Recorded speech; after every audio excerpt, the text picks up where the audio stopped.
welcome to The Passionate Pivot. I'm Danielle Frank. And I am Nikki Wright Rudolph.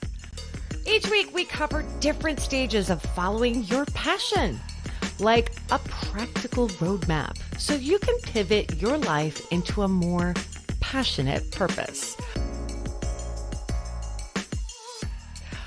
Also, we are going to be dropping this every Tuesday, but on Thursdays at 7 p.m. Eastern Time, we'll be on YouTube live to answer any questions, to start a little conversation, maybe expand a little bit on the topic that we talk about each week. And Nikki, we need people there, right? We do, because there's so many trolls, so we really need our real support. Right. Come out and hang out with us. Please show get up. Those. Yes, Save we're us. looking Save forward us. to it. Well, I feel like over the course of our friendship in the past 7 years, we have had a lot of endings and beginnings. And yes. I really do think this is a great starting point for us to discuss following our passion, because I feel like 9 out of 10 times that's a pivot point. It really is. And I have to agree with you, Danielle. Over the course of the 7 years that you and I have been besties, there have been a lot of doors closed and a lot of doors open.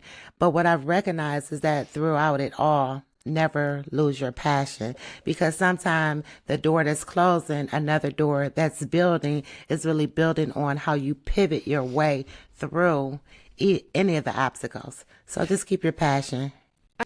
A lot of times the endings, and we've talked about this, the endings of a certain chapter in your life, a lot of times it's because you needed to. You've learned everything that you've needed to learn. Let's speak English today. Okay, you needed to... You have to learn from it in order for it to get through. Because some of us tend to just stay in situations that's because of loyalty, right? Well, yes, but I also think that there's fear as well, because I think that a lot of times we know that we are meant for something. Right. And then there's that fear of turning that page into the new chapter, because you get comfortable with where you're at, right? Mm-hmm. Yes. I think that happens to all of us. We're comfortable with being uncomfortable. And then when that time comes and it ends, you kind of have to make peace with the end and be able to be open to the possibilities that come with a new beginning. I'm not going to say it's a fresh slate, clean slate kind of thing, but it does open up a lot, especially if it's right now unknown. You don't know what's going to happen, Mm-hmm. I mean, have you ever had any situation like that where that's happened with you? Well, basically, I'm going to piggyback on what you said. It's not always necessary that it's a clean slate. Oftentimes, we're building up on what we need anyway. And it's just that we focus more on what we're doing at that time. But it's like a recipe. I say it all the time. We're building up on that recipe and we're just waiting for it to taste. And sometimes we don't understand why we need a pinch of salt. That's it. But you need it to taste the sweet. I never thought of it that way, but it's true. Sometimes the saltiness is good, right? But no, seriously, I even think of my, all right, this is going to sound random. I remember my very first job when I was 16 years old. I worked at a Taco Bell. I was working at Taco Bell. I had a very distinct purpose. I was trying to save up money to be an exchange student. I wanted to be an exchange student so bad, and I didn't have the money for it. Right. So I went in there, and what I learned from that experience, yes, how to make a gordita, but I learned the tenacity it takes to work as many hours as you can, saving that money, pushing yourself really hard at that time when I was really rather young and it was my first job. I didn't know what I was doing. I was nervous, but really pushing myself so I could get to what I need.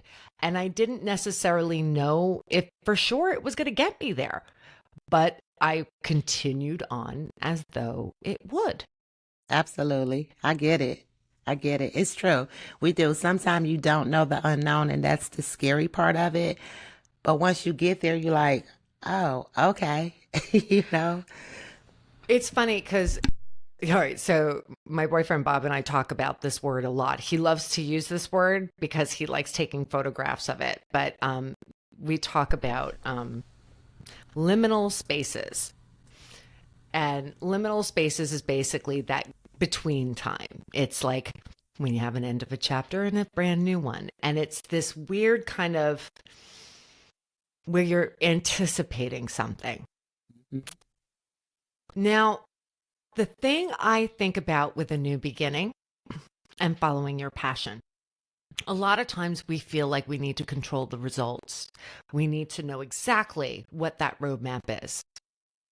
And the truth is, there is a certain degree of faith that you have to have. Blind faith. Yes, you can have a direction you want to go. You can work on the thing that you're really, truly passionate about. But how it's all going to develop, where it's going to take you, it's almost like you need to leave yourself open to that serendipity and leave yourself open to the juiciness of it, because whatever you're dreaming of, it might be small. It might be too small for you. You know that word that I constantly say Which one? that bothers me a lot? It starts with an M. Manifestation. Oh, well. And I believe that that is the blind faith, right? Sometimes we already see it. It's there. A lot of people speak it out. I actually am that type of person that really think it. So you already see it. You're already there, but you don't necessarily know how you're going to get there. And sometimes we get in the way because we want to be in control of it. Follow your passion. Right. If it's really your passion, it's your purpose, you're going to pivot through it. But, you know, we have some type A personalities that want to control it all, and that gets us in trouble sometimes. Oh, it gets me in trouble. Like I've definitely let go of a lot of that stuff. So proud of you. I often, thank you, Nikki. I have to say, and it is very much true when it comes to chasing after something that you're truly passionate about and you really want to make something of it. Now, like for you, it might be creating a business out of it, or maybe it's just being able to get to a point where you could teach it to somebody else, Right. or you can share it with your community. Whatever it is, the one thing I can say is that if you are genuinely passionate about it, you need to lean into it as much as you can, because we talk about purpose and it's so funny. It's so much like manifestation, a little overused. Mm-hmm. But really, the definition of purpose is that when you find that thing that brings you so much joy, it's how you express it outwardly and share with the class, so to speak, because it's bigger than you. It's driving you, and it is something that you can share outwardly, which for me, that talks to me in such a, like, to my core. Right. So I think that a lot of times we get kind of caught up in the quagmire of life, where we're got to do our job, got to like get the kids to school, got to make dinner, you know, got to do our budget, all these things. And we don't make the time to really dive into the things that we really love. It's hard. I think that's a definite problem. And that is where also those beginnings and those endings, you know, that lovely liminal space. That's right. Is a gift. That's right. Endings are hard. They're freaking hard. Especially when you don't know the direction in which you're going, like you spoke of earlier. It's so true. It's so true. And then the unexpected ones are even harder. You know what I mean? But you know me, I'm a free spirit. Like, it wasn't meant. Well, yeah. I mean, you could sit there and say whatever it is, it's not meant for you. But I also think that sometimes you learned everything that you're supposed to. Now, Right. okay, we're going to get a little woo-woo, Nikki. That's all But right. I'm sorry, you know who me. Let's go. I do believe that in life, especially when you feel to your core that you have a purpose, there are things that you feel so strongly about, and you'll find it resonating throughout your entire life. Absolutely. As you're going about life and you're doing the things that you're doing, you get little clues. You get little clues in your life of where, hey, you should be going towards that. And it's exciting. And you go, ooh, I really should go towards that. Oh, but I got to be responsible. I got to do X, Y, and Z. You know what I'm saying? I do. And you don't lean into it because, you're trying to do maybe what everybody expects you to do. Maybe you're afraid that what people are going to think. And again, sometimes I believe, some people call it God, source, the universe. But I have said more than once, it gives me a swift kick in the ass. Absolutely. And says, you're done here. You've learned all you can learn. You're still here. What's going on? And a lot of time it's because I'm caught up in where I'm at that I don't look at the signs. Like I see them and I don't follow them. I don't know if you remember the story I told you, how I look at things like life in general. It's kind of like, again, we're walking down a path. I have a backpack on and I see all these little pebbles and I see all these little bricks and I have no idea why I'm putting so much heavy weight on me by putting them in my backpack, right? And eventually I'm at this land that's free to build on and I have all the materials, even though I'm going through life. That's how I look at it. You just never know what it may be at the end of this destination. Right. You have the materials.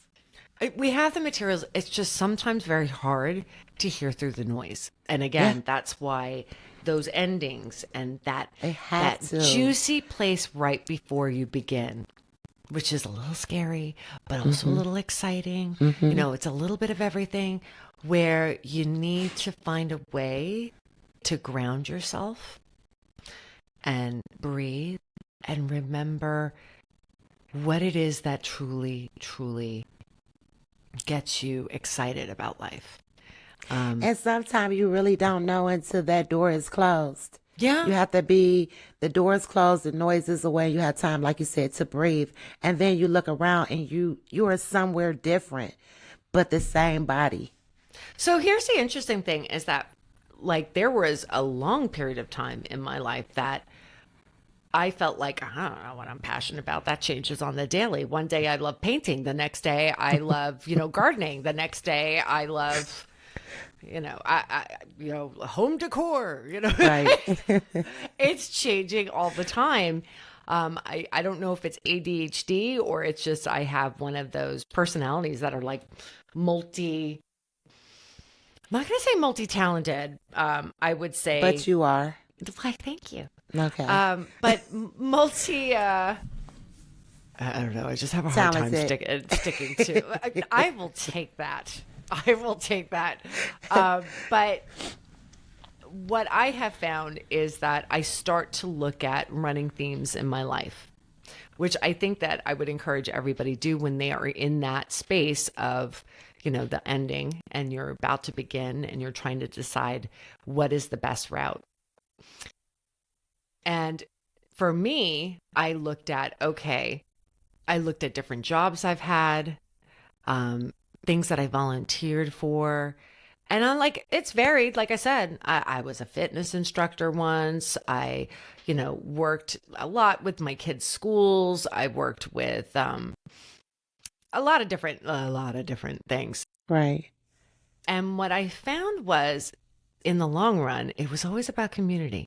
Thank you. I was just about to say.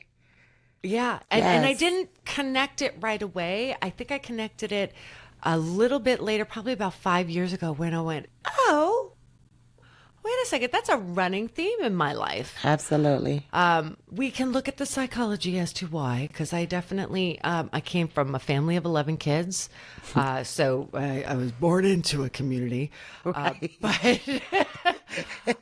But in the same breath, as a growing up kid, I went through a phase where I didn't feel like I belonged anywhere. And that's where you realize when you find a community and you're able to pull people in that otherwise feel like they're on the outside looking in and make them feel like they're seen. That to me is like the juiciness of life. But again, that has a lot to do with my passion, obviously. But there's a lot of different themes for a lot of different people. And I find Do you too know of that- any stories of like people that, because you're like me too. Well, I knew like from a very small child that I just love to make people feel good, look good, feel better. And that's what I do even to this day behind chair. That's why I know that the passionate pivot, when we really think about that, it's just actually bringing people in to our lives that's passionate about life. You know, things that we kind of like put on the back burner for so long or don't even recognize that this is what it is. I'm one of those people. I'm just like, I look around and I'm there. Yeah. I'm there. So- It's like community, love, inspiration, empowerment. And it makes me happy because I'm being empowered. Yeah. Yeah, that's like, it's like you do all this work to kind of pull these people in. And a lot of people say, oh, that's a lot of work. And you sit there going, no, I get It's the not. benefit from it. Yeah, absolutely. Right. It's Well, a good ride. I even think about, because I have like my friend who is a nurse and that is her absolute passion. It has always been her passion. It's something that, yes, there's the medical aspect, of course, but it is the care of humans. It is being present in a time that they need her. I find, and that had always been her since we were little kids. She always was that person that wanted to be there for somebody as they were going through, you know, a difficult time. Like she wanted to be present, be able to do actionable things that was going to make them feel better, but also hold their hand and understand like emotionally, this is really difficult.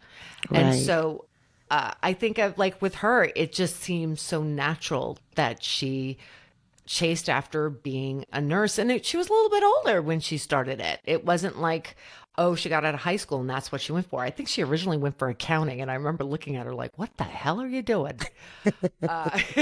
Well, she was She was trying good to at help numbers. people. Well, Yeah, she was trying good to at help numbers. people. So she's like, oh, you know, I'm good at numbers. But to see her lean into something that really spoke Natural to for her. yeah, that spoke to her. So if we were to think about, let's say someone is, you know, for all of you and you're listening and you're going, okay, I know what my passionate thing is. You know, I know what it is about me, and we'll get to the ones that don't. But let's think of like, what are the couple of things that you would suggest that they should do in this point where something has ended and they're trying to decide where to go from here? That is good. That is good. I will say one thing I would say at the very Because- beginning. I'm sorry. You know, the thing that we never really think about the end because we're in it, right? Wow. I feel like the number one thing I would be thinking about if I know what I'm passionate about, but like you're kind of like deciding what to do because sometimes it's risky. It's okay. You don't have to make like say it like a complete life change where you have to go only to that. Someone once said to me, if you have two options and one gets you excited, always lean into the thing that gets you excited.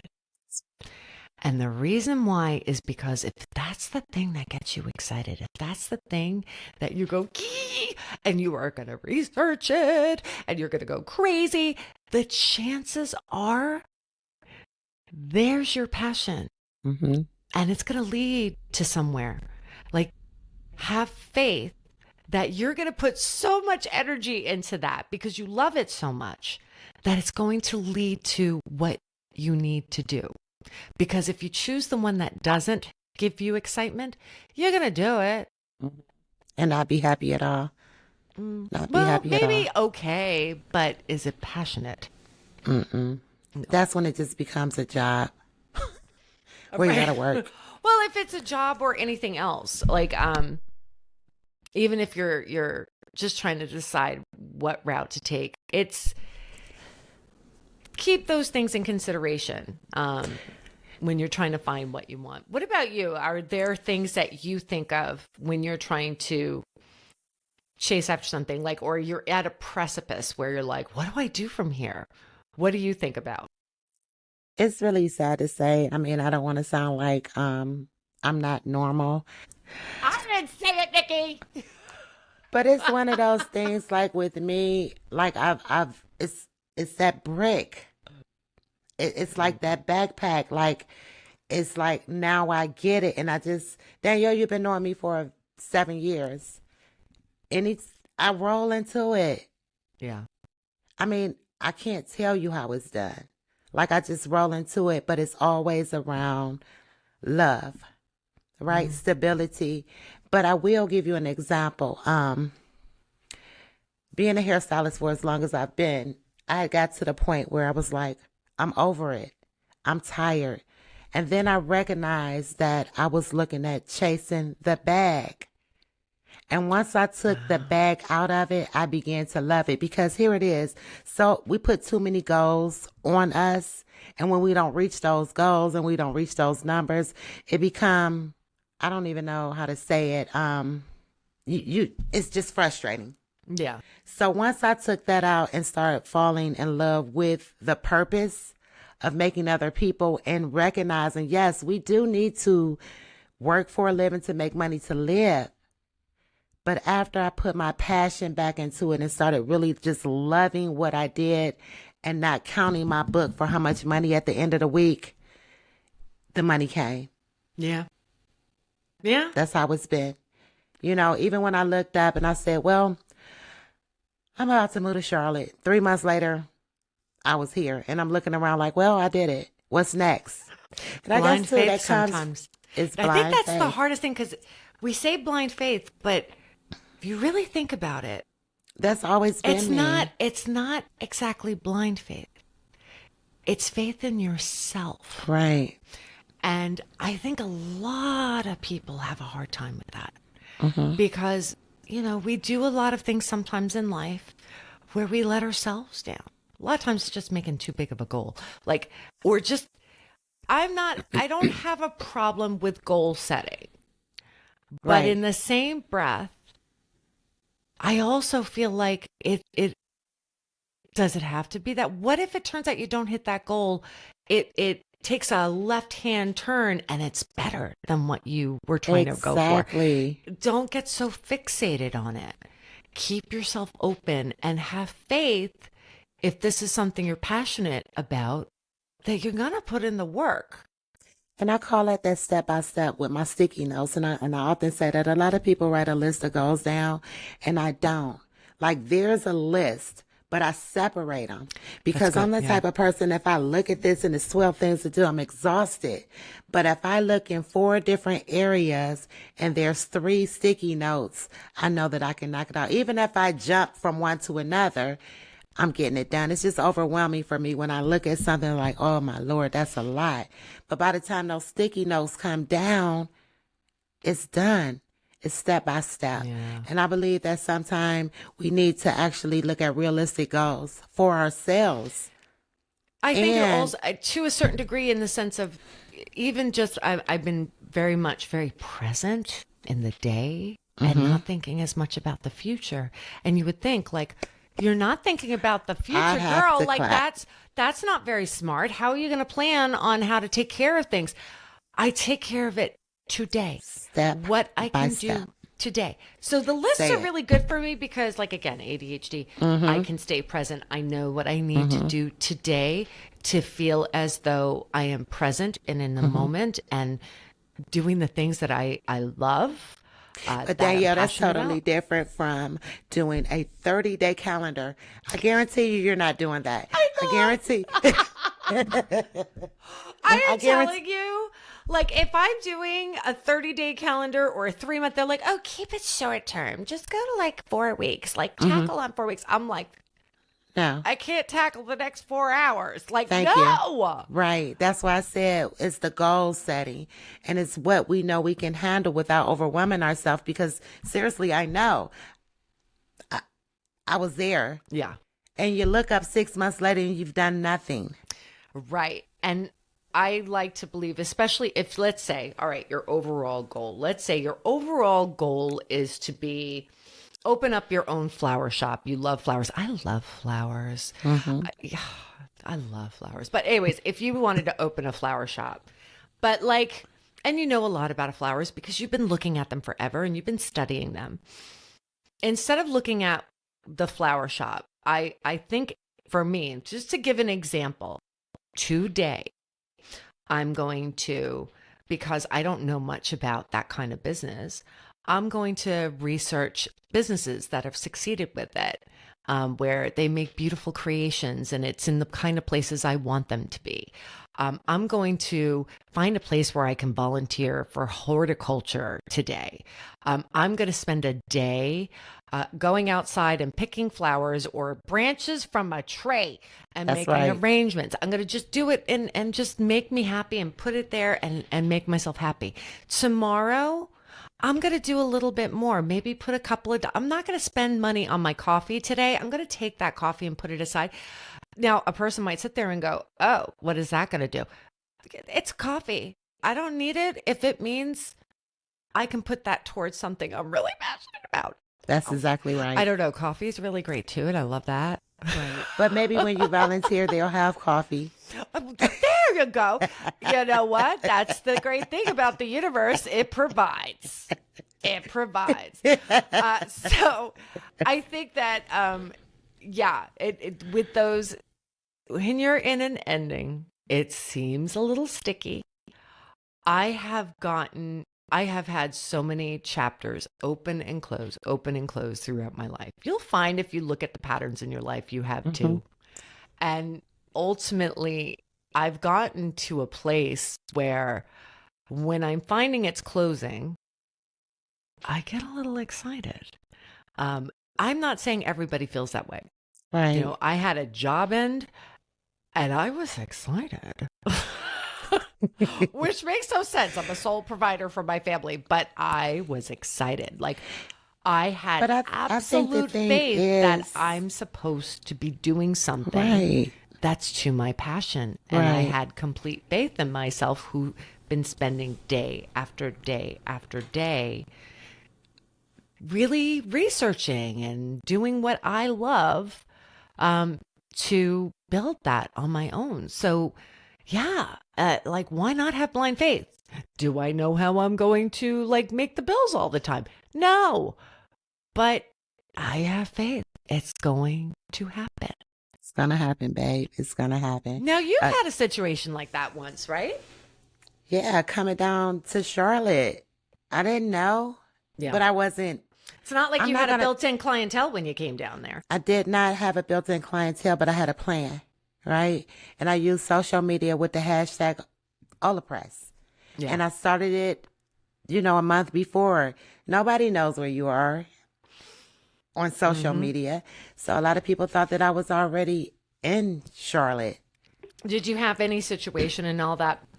Because I genuinely don't know, where you had a plan and you had to let go. I got to let go of that a little bit because it's taking me to a better route where I thought I was going to be.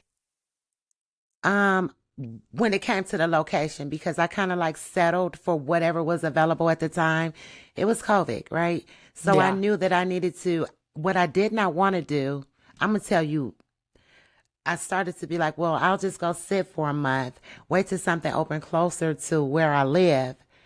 And it didn't happen that way. So that was the pivot moment for me when I was like, no, even if it's a 45-minute drive, people don't do neighborhood salons anymore anyway. So it's not like it used to be. Right. And I was able to build my clientele from that spot, 45 minutes away from my home. And every time I'm like, I'm done, I'm about to retire, here comes another door open. So that's it. It's like you have to really sit back without all of the noise. Mm-hmm. So I it's a have to lot of, say, the only other time I can think of is I was working at a salon. I actually was booth renting, and I was building my clientele. I had just moved down here. I was building my clientele, um, grand plans. I'm like, this is the way it's gonna go, mm-hmm. and I was building, but I hated it. I hated it. Right. And I remember our friend Ray coming over to visit. He came down to Florida and he said, what is it that you really want? And I said, I wanted to work for this company that I felt like they had a great community. And he says, let's put it out in the universe. The next day I got a call. There you go. That kind of happened to me too. But also, no, I was thinking about that and I was, one day I wrote a blog about it. I was using hashtags. Each day I was present in a weird way. And didn't even recognize. I was doing things that led to it. And then when it came, I could receive it. That's right. Yeah. That's right. Have to be prepared. What they say, stay ready. Yeah. What do they say? Going through life, I think it's like it's not luck. It's when preparation That's right. meets opportunity. Mm-hmm. And the thing is that if you're not prepared, if you're not doing something every day that you feel passionate about and it's really leading with that,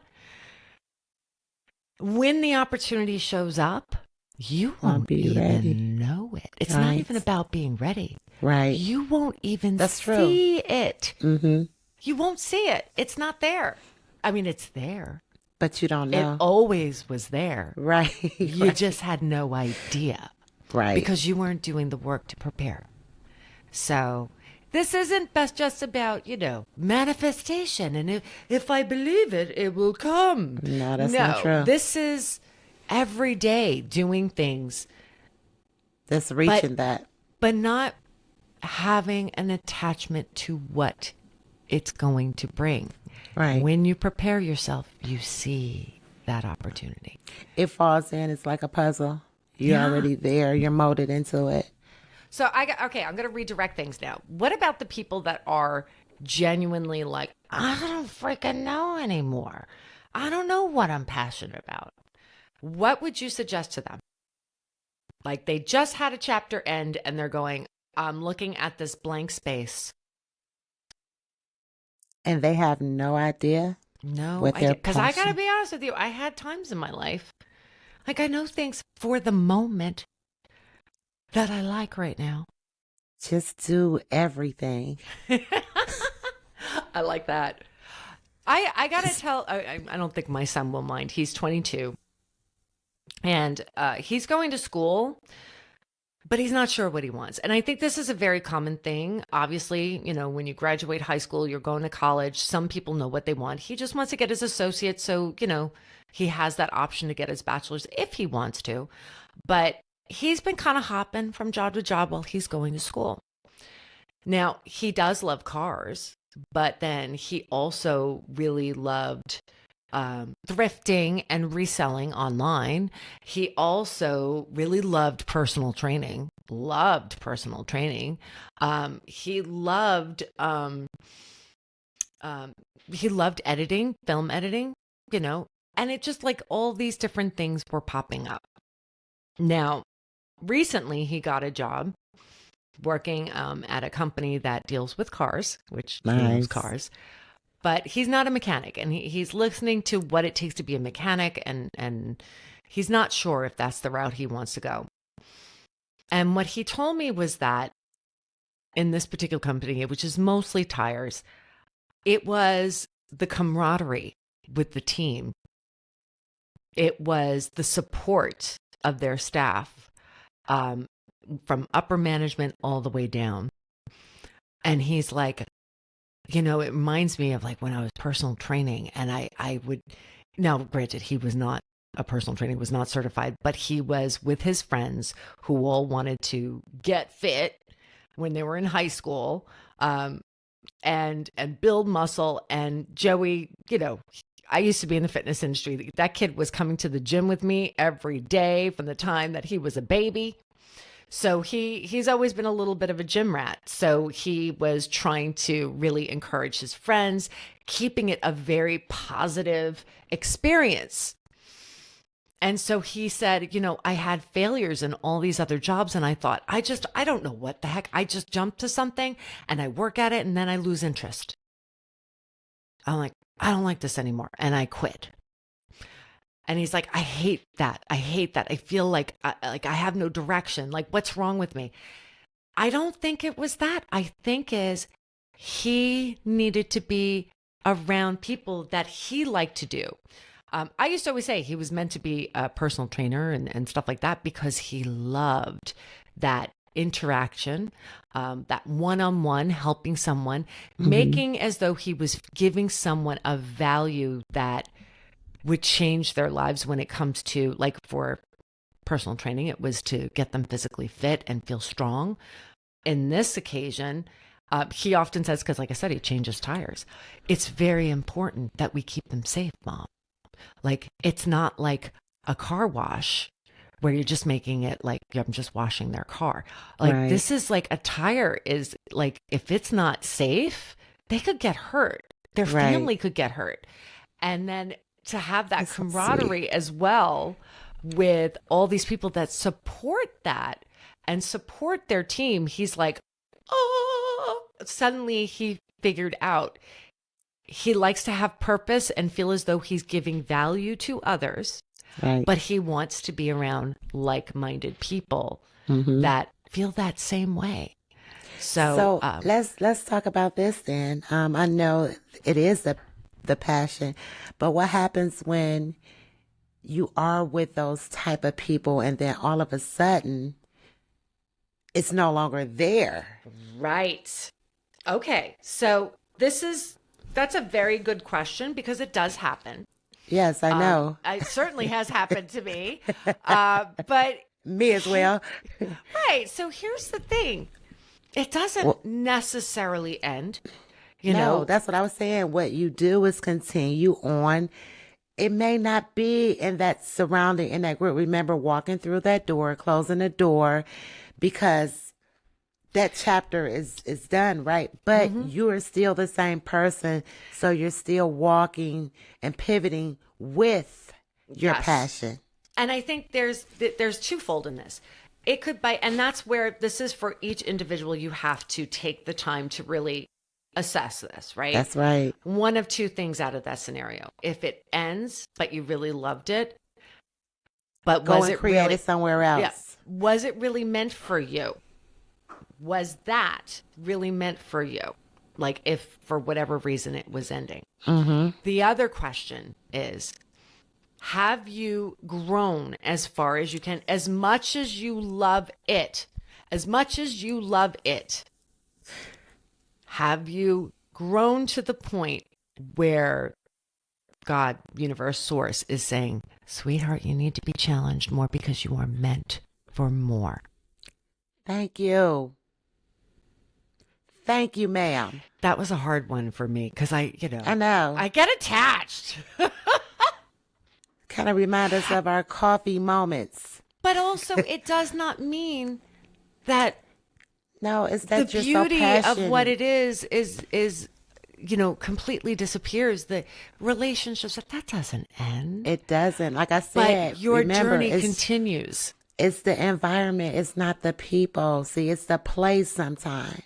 It's or the just thing. The experience. Sometimes it's time to level up your skill set. Right. But you're so attached to the people. It's hard. It is hard. But sometimes, like I kind of said, the universe kicked my butt more than once in my life, where it said, you're attached to the people because you love them so hard. But you know what, too? Have you noticed? I can say for myself, my mother used to say, you're a runner, you're a rock star. I would move away so fast. Once I feel it ending, I knew that it was time to move on. Time to move on. And your people will come with you. And that's when your community gets bigger. and broader. And then you have more cheerleaders, whatever. And now your community is spread it more instead of the little box that you were in before. I'm it sorry. happens sometime, you know? Nikki, I'm getting distracted by my hair. This is terrible. I need a haircut. Why do you not live closer to me? Sorry. You're going to have to leave that on here. This is us, guys. This is yes, us raw. It's us. Well, with that being said, I think that there's a lot of great things. Great things. It's painful, it's bittersweet, and sometimes it's joyous when we have an ending and a new beginning. And no, sometimes we don't know what it is. That's right. Sometimes it's meant to reveal itself to you. But in the meantime, every day, take the time, be present today. Lean into the things that make you passionate today. Even if you have the busy work of life that you got to do. Find the time to think about what's going to get me really excited today. Mm-hmm. Do it. Yep. And with that being said, Nikki, I think we got to get going. We do. I will say this. We will be on YouTube this Thursday. It's going to be our first time. This is our first episode, so it's going to be our first time. So come in and let's have a conversation about this. Tell us your story. I want to hear it. I know Nikki does. We want to cheer you on. And if you are trying to brainstorm on where you want to go, maybe you're having a hard time figuring it out.